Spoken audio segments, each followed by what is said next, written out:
So Joost, you must have seen that the bird is everywhere now. As soon as people saw the bird, they went crazy. Yeah, it's a very funny thing that is happening right now. For me, it stands for my childhood. It stands for being open. It has a lot of meaning. It's funny that it makes people feel some way. Who is the bird? One of my best friends, Appie Moussa Abdullahi. Abson Army, a very big TikTok star in the Netherlands, very great actor, comedian on the rise. I feel honored to share the stage with my friends. So when you texted and went, I've got an idea for you. I'm going to put you in a big bird costume. What did they say? This is his thing. On his social media, he's always in suits. And I would say he doesn't know the word shame. So I was always telling him years ago already, you should buy a personalized suit. And at some point, the coin flipped. I was like, no, I have to buy that for you. And I was just testing it out, like, would you be down to do it? He was like, this makes it more iconic. He told me, imagine having kids. Oh, your dad was in Eurovision. No, your dad was in Eurovision in a bird suit. So done, sorted. He's got the T-shirt. He is there. Joost Klein, representing the Netherlands. We're going to find out all about you and Europapa. This is the official Eurovision Song Contest podcast.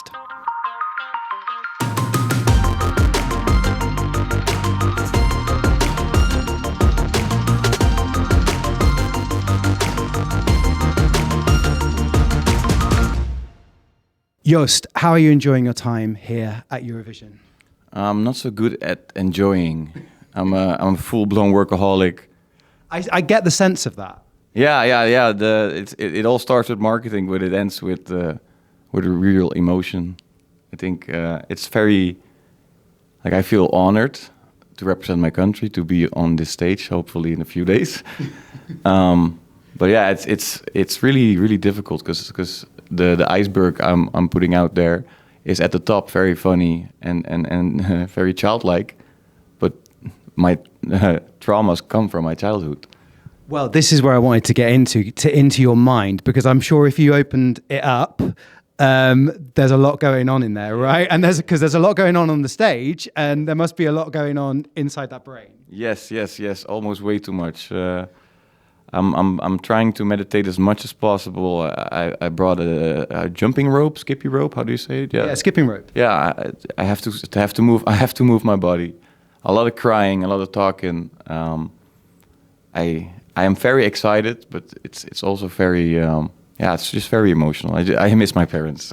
The song is an homage to my dad, but also to my mom. I can't forget her, and yeah, it's just very.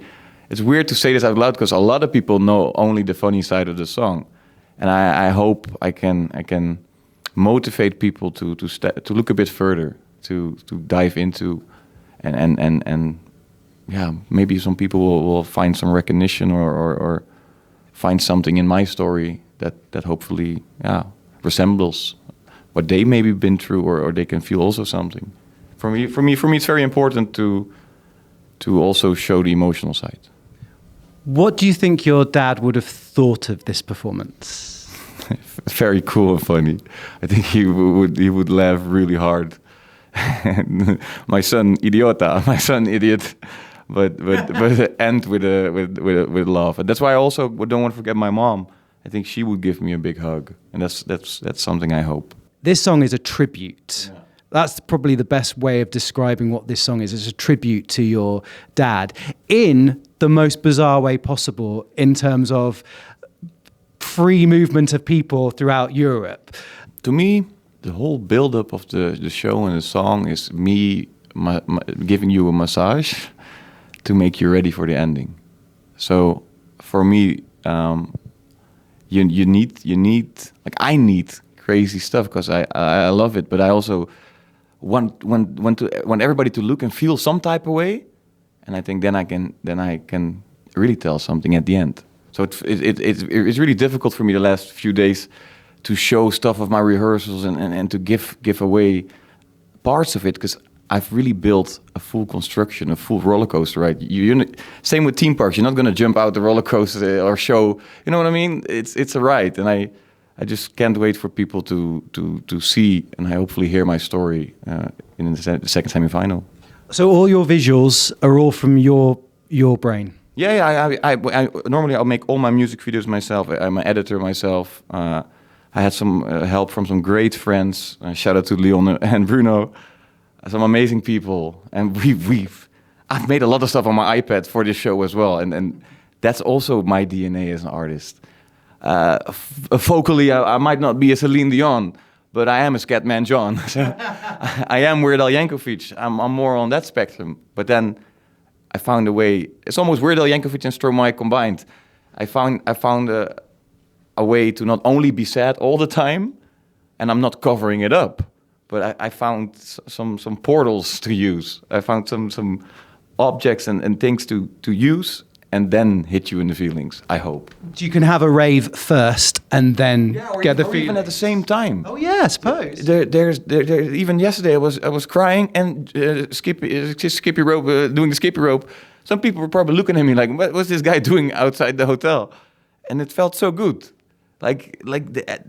Maybe just my years of therapy that taught me this, but no, you know what? I'm thinking, like, if you think about Robin's Dancing on My Own or any song that's crying at the discotheque, that's the whole point, isn't it? Yeah. It's the meeting of both ends of the spectrum to actually make something a little bit beautiful. Yeah, but and it also the same with the iceberg concept. Behind every first emotion is the real emotion, is how I look at it. So sometimes I'm very angry, but I'm actually very sad. And it doesn't mean that behind every laugh there's a tear, but they could exist at the same time. It shouldn't be just in one square. You cannot just put one label onto something. Everything can be everything at the same time. Like it almost becomes too wavy, but yin and yang it makes one thing. It's not two separate things. You know, the fish in the pond. That makes the whole image. It's the perfect blend. It's everything mixed together in the perfect way. Did you make the call to Eurovision, or did Eurovision in the Netherlands make the call to you? No. For years I've been trying to get into the the corporate system. I never know how to email, because I do all my music just with my producer Tanto Beats and with my manager. This is us. We don't have a label. It's just us, and I like to create. I would till the day I die. I want to create, and we found ways to do that. And my shows got bigger. Everything got bigger. And at some point last year, all of a sudden I had a German #1 hit, whilst I don't speak German. So I was like, how can I use this energy and put it towards something that I dreamed of? Because to be honest, as a kid, I never dreamed of a #1 in Germany. I feel very honored and blessed. But that was just like, that's nice, but now what? Now I am German artist? No, I'm me, and what do I want? And I was just thinking about my inner child, like, what can be my new step, my new beginning? And even a bird stands for a new beginning. So it all makes sense to me. And I get that not everybody understands me at the first glimpse, but that's why I say I invite you to look deeper if you want to. So you basically looked at Eurovision and thought, I want to do that, I want to manifest it, I want to make it happen. Yeah. And you did. Yeah, but especially looking when my parents were still alive, on the couch, making funny remarks about all the entries, telling them, one day I will be there, but fully as a joke. So you watched Eurovision with your parents? Yeah, not always. I'm not the biggest. I'm not part of the. Now I am part of the fan community, but I wasn't the biggest fan. But it's just one of those things that I remember from my childhood, and it's really weird. 26 now.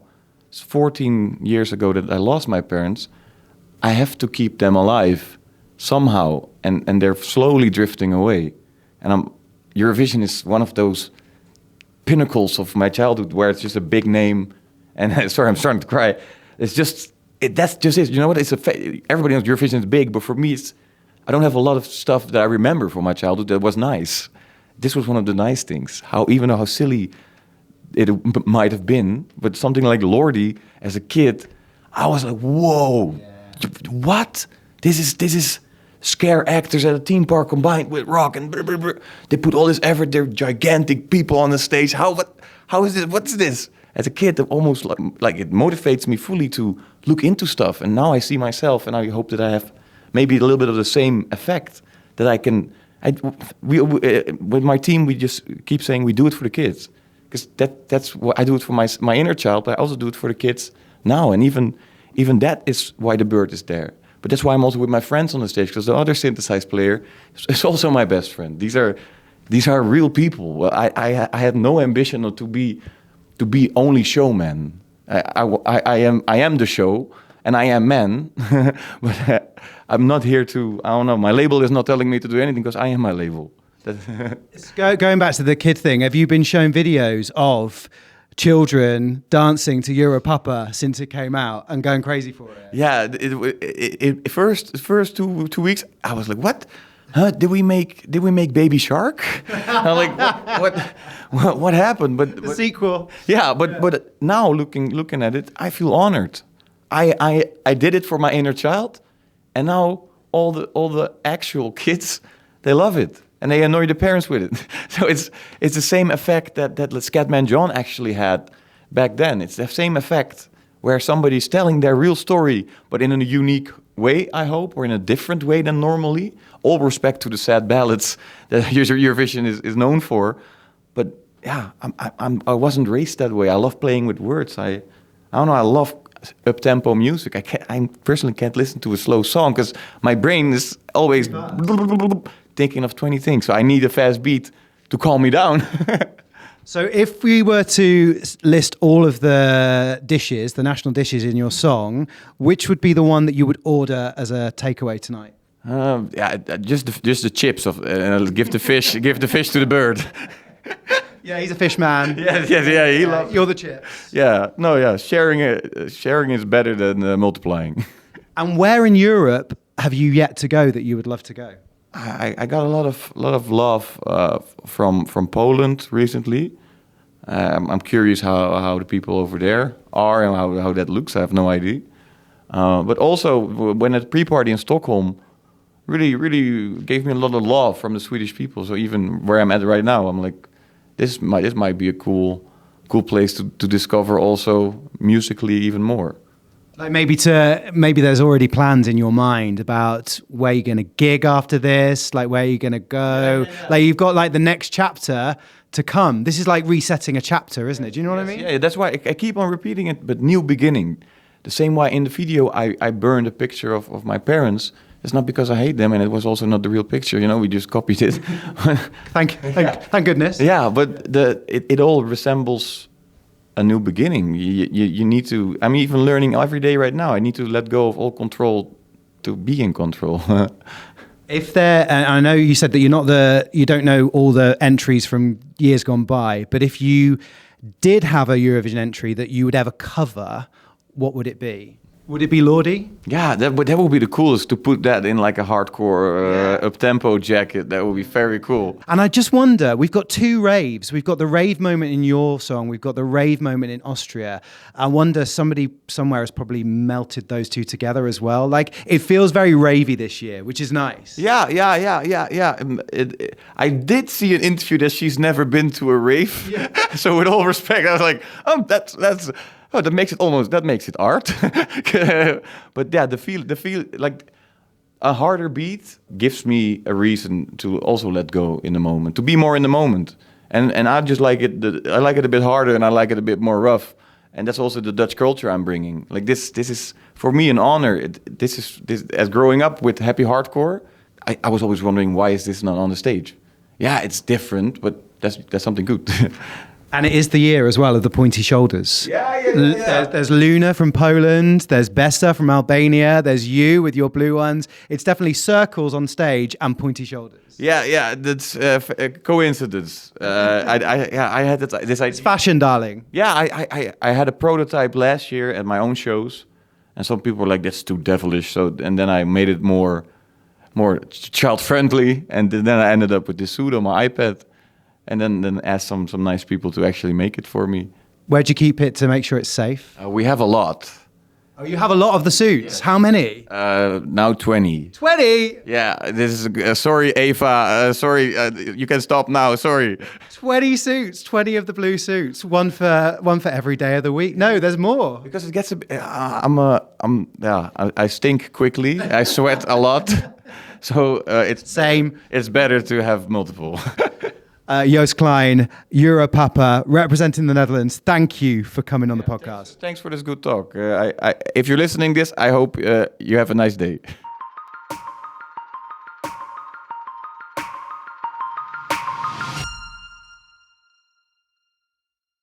Please welcome Zaachariaha and Michael, Electric Fields, representing Australia, to the podcast. How are you guys? Really good, thank you. Centered. Centered is good. I like centered. Yeah, feeling wonderful. The energy here, the hotel, there's 17 countries at this hotel. Absolutely electric and very beautiful, very open. My surname is Holden, and you've just been schooling me in the fact that that is a very sturdy, basic family car in Australia. Baby seats, everything. Yes. Just slow. They say, "Oh, good day, mate. Jump in the back of the Holden. Chuck the kids in the back of the Ute. We're off to the Royal Show. Get away from my car. Yeah, get away from my car." Okay, that's a vocal warm-up. Theatre one. Yeah. But, So I am literally like a car. well, you've got a lot of grunt and a lot of... Yeah, you can steer us in the right direction. Come on, Steve. There we go. Steer you in the right direction. I should put that. Let's put the brakes on this conversation. There we go. We did it. Very quickly, before we talk anything about the song, do you think that Janet Jackson heard you name check her in your song because she's just announced a world tour? Don't. I really hope so. Sending that out there. Manifest. Yes. Or her and senses just... I hope it grabs onto it. I believe that's the way love goes. So, If only. know. Maybe you'll be together again. Yes. Maybe it'll be like, one of those drag race episodes at the grand final where they go, "We've got a message from someone," and Jed will be like, "Hello, Michael and Zaachariaha. Just want to say I really appreciate..." Yeah, you know how it goes. I know what you mean. She looks amazing, but you are like massive fans of her, right? Yes, Absolutely. we love her. She did wonders for just the music industry, just left her stamp on the world, and just she is one of the important fabrics in pop culture and in music. There wouldn't be no Beyonce if it wasn't for Janet. Trailblazer. Very much that. Yeah, we all kind of all of the music elders that come before us, we learn from each other and we grow from each other. And and I think Eurovision is one of those places where it's had such an impact, not just inside Eurovision, not just inside Europe. The artists from this contest change the world. They go on and they spread seeds all around the globe. We all stand on their shoulders. They're giants, but they're also planets, like the Janet. I see what you're doing there. Do you want to do the lyric that we were going? Oh yeah. So obviously you've got "Escape with us to the planets, to the Fleetwood Macs and the Janets," but we also have. Okay, now I've got to get this right. "Escape with us to the planets, the Celine Dion's and the Abbas." I love it so much. Obviously, it's both Eurovision icons, queens. Celine Dion, I went to see her once, and it was literally one of the best gigs I've ever been to. And you are spreading your love and your message. You're connecting down the camera. You are doing your thing. And I want to say, the colours in your performance are just joy. Do you know what I mean? Those colours, Zaachariaha painted those. That's a painting that Zaachariaha did with her own hands. No way. So a new painting, an old painting? This is because I did an exhibition for one of my shows that are coming up in next month back in Australia, and I did that last year, and I was like, whoa, may as well just chuck it in and just show versatility and the sound of where I painted that from, and its meaning, having it represent a place where I come from, of the grandparents and the grandchildren working together and having that innocence relationship on the stage with us, as well as going in with a very deep song like One Milkali. One Milkali is actually the twin sibling of 2000 and whatever. We wrote them at the same time. Oh, did you? I didn't know that. We wrote them at the same time. We wrote them both for Eurovision. And that I Stand in the Eye of the Spiral is not just about, as an individual standing inside the collective in the face of the vast universe. It's every single Eurovision singer standing center stage on the Eurovision stage. That is the eye of the spiral. That's not the only one either. Like after those two were created, we then wrote a whole catalogue of other songs as well. So they just keep popping. We just breed. You must have like a whole like treasure box of songs like hidden away that you can just dip into, pick out, throw out. There we go. Here's another one, guys. We actually do. And we've been performing as Electric Fields for about 8 years, but we don't even have an album yet. We don't have a first album. We've got one EP and some singles. One Milkali is the first kind of part of this album that we're putting together. And that back catalogue does have a lot of colours in there. And in this coming year, as we do paint our album up, we will be drawing from that box, but also using our experience here at Eurovision, hoping to collaborate with some of the other artists like we did with Kano. Kano, yeah. Because there's the storytelling here and all of the languages and cultures here are so beautiful and so deep that it's very up our alley. And we're into it. We're into it. And we're good at it. We even doing the collaboration with Kano, we just love that room, and we've just been seeding a lot of the ideas with the other contestants, and I think Ukraine's down, Switzerland's down. Like, I think they're gonna want to work with us, so it's exciting. We want to work Poland, with them. Poland, Electric. What did you call it? Luna. A Luna Fields. Can you give a shout out to the other people on stage? And Fred is the Yidaki player. AJ, shout out. Simi Vuata, shout out. And Brendan, shout out. And Michael Ross, shout out. Do you remember the actual date that you two met? The actual date? Oh, God. I definitely remember the house. It was in the Adelaide Hills where, the date, though? And there were bushes out the back and koalas in the trees. Were you introed by somebody? Shout out to Robin Hable, yes. We actually met 5 years before we started Electric Fields. So we met, Zaachariaha was only 18. Z was very shy, actually. She was still just getting to grow into herself. And it was 5 years later that Z called me up and we started writing music together. And that was 8 years ago. So we've actually known each other for about 13 years, I think. Yeah, but Electric Field's energy is about 8 years old. The baby is. Is Michael the only person that's allowed to call you Z? No, everyone calls me Z. Yeah.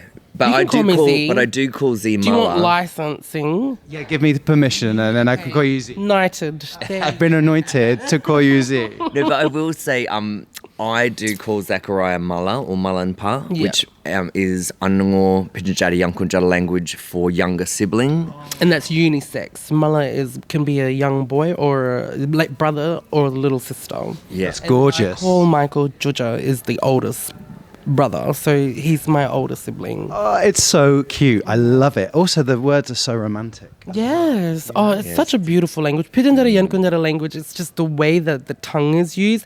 I get fascinated by it too. Like, even we're in Sweden here, like the way the tongue movement is, like Arabic language, it's in beautiful Mandarin. Like, have you taken notice how, like, choreography of Can you speak mouth? some Yankunjara for... Way nyura pala, so way nyura pala ngali kwarnya nyura lawangkani mono cukurba purkangolanye wangkani nganamba experience penya Eurovision ta. Z was saying my appointment for the colon cleanse.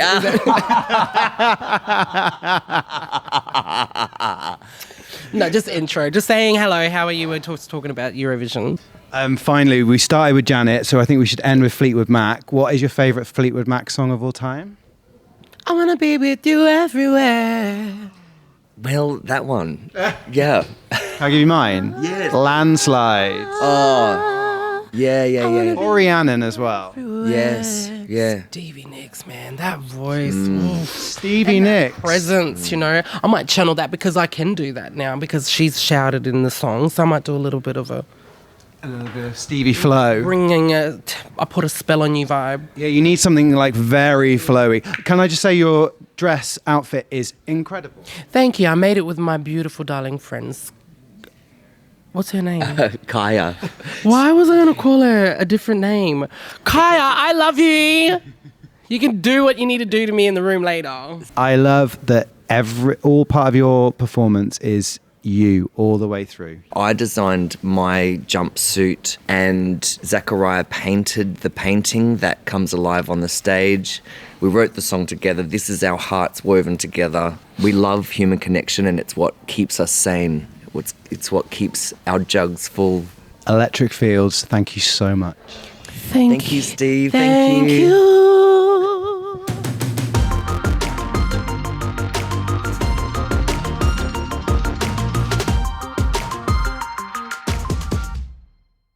So it's a big hello to the podcast, to Kohver from 5MIINUST, and it is Marko from Puuluup representing Estonia. I apologize in advance about my Estonian. I hope you don't mind. We don't. I'm going to try the name of the song, but please, is that okay? Do you mind? Yes, it is. Of course. Okay. Looking forward to it. Can you see already? I've gone a bit sweaty because this is nervous. So, nendest, markootikumidest, küll, midagi. Yeah. Very good. You said T, but it's there. There. So what would that be out of 10? Maybe 7 out of 10? Strong 7, strong 8. Strong eight. 7, weak 8, something in between. I like that. A weak 8. I'll take the weak 8, if that's all right. Yeah. But you never got the teacher, yeah? You're just self-learning, so that's, I would say, 9 even. Oh. Yeah. Well, if you put in that context, then maybe a week 9. A week 9. A super week 9. A super 8, a week 9. It is the longest Eurovision song title in history, we believe. Yeah, Yes. I've heard it. Yeah, I've heard it. It's like we should give you some kind of award for this, you know? We hope so. Yeah, printed out diploma would be nice, maybe, yeah. I'll have them sort it out for you and frame it as well. Yeah, like six of them, so every one of us gets one. We can. Obviously, there's only 2 of you here at the moment, but this is the. I'm enjoying this because it's one of each. It's one from each band. When did this beautiful collaboration begin? About a year ago, no? No, more than a year ago. Oh, Last winter. Last winter, yeah. We actually, it was even further back. I think it was 2019 when I phoned you up and said that maybe we could do something together. It was after the Estonian Music Awards, and they did this song called TV on the Street, which haunted us for like fucking 2 weeks or so. So yeah, I ringed him up that like maybe we could do something together, some gigs or something, like see where it takes us. And we did 2 gigs. Then we were pretty sad that we couldn't maybe hang out anymore because the gigs were over. And then we decided that let's bring instruments, let's bring recording gear, and let's see if we have something in common outside of the gigs as well. So you made the first approach. Yeah, I was really surprised to get this call from 5MIINUST with this kind of idea. Let's do a concert together. We normally don't do that many collaborations with Puuluup. We just play 2 of us, but that was so unexpected, surreal, a little bit absurd even. So we were intrigued, and then it turned out that we are really. These are really very very nice guys. and you got on. That's a good. You became friends. From the get go. I think same humor, same everything. Was there a big night involved as well? Was there a party night? I'll let Marko answer that.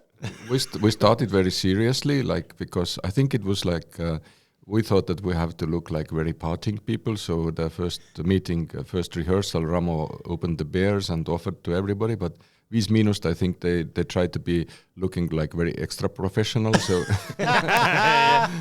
so they made it very very precisely. Like, okay, now we're going to rehearse this song, now that song, now the third one.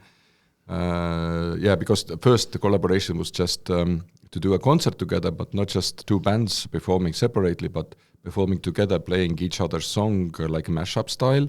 So, and these songs, our songs with their lyrics, their vocals, and their songs with our input, they started to sound very very cool. So that's where we got this confidence that we need to do something more. And that's when the first band camp and the first song that we created at the band camp, we were so excited that maybe we should try it at the Eurovision contest. So that's how it started.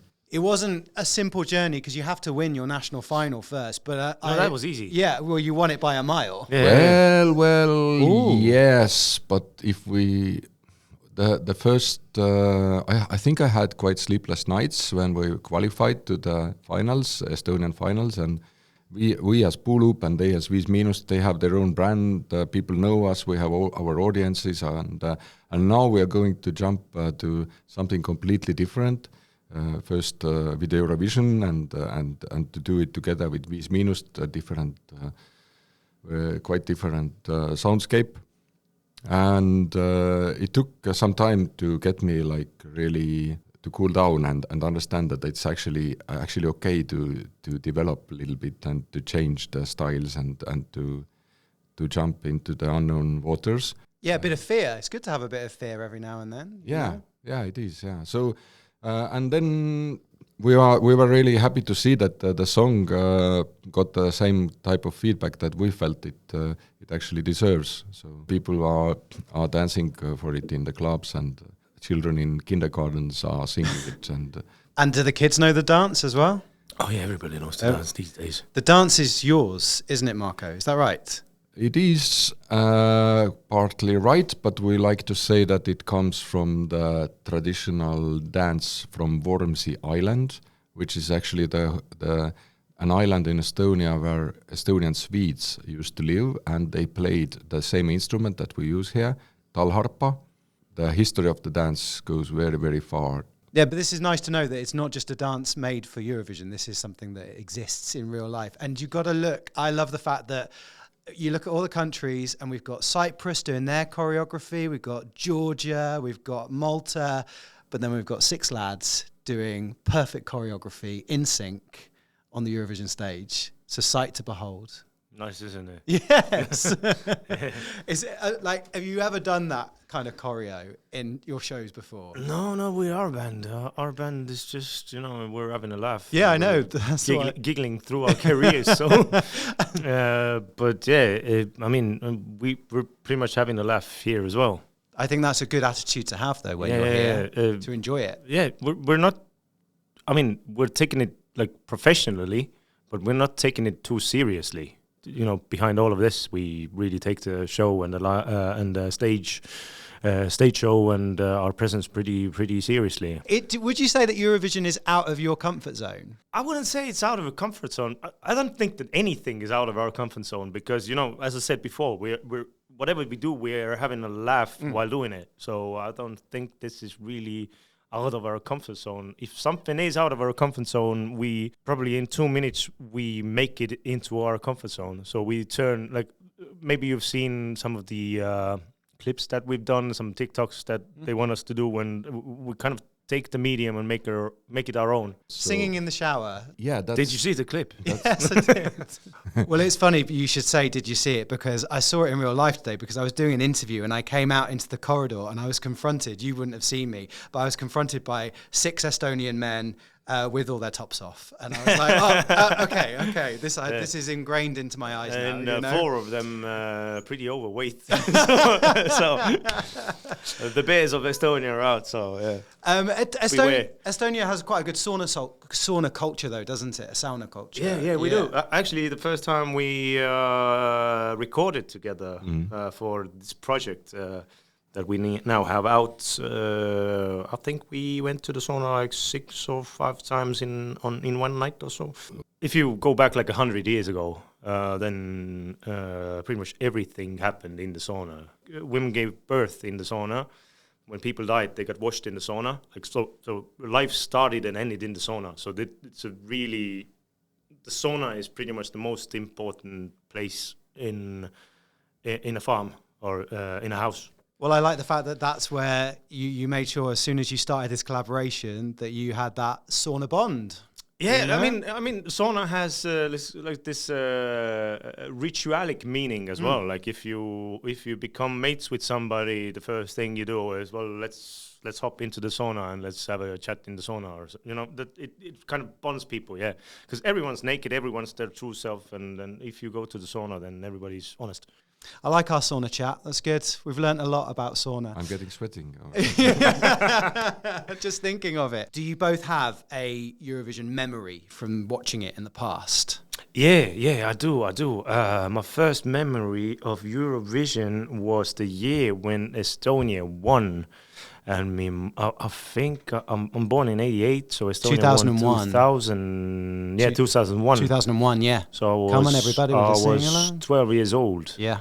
And my mom was having champagne, and she thought that maybe it's the right time to introduce me to champagne as well, like, or the vice versa, to introduce champagne to me as well, like, and get that responsible drinking thing going on from the very get-go. So she gave me 2 glasses. I ended up breaking one of the glasses. And and Estonia won. So at the same night, 2 brilliant things happened. I got my first taste of champagne, and Estonia won the Eurovision. I love it. Marko, Kohver, thank you so much for joining us. Keep having fun Will here do. at Eurovision. Great to talk to you. Yeah. Thank you. To you as well.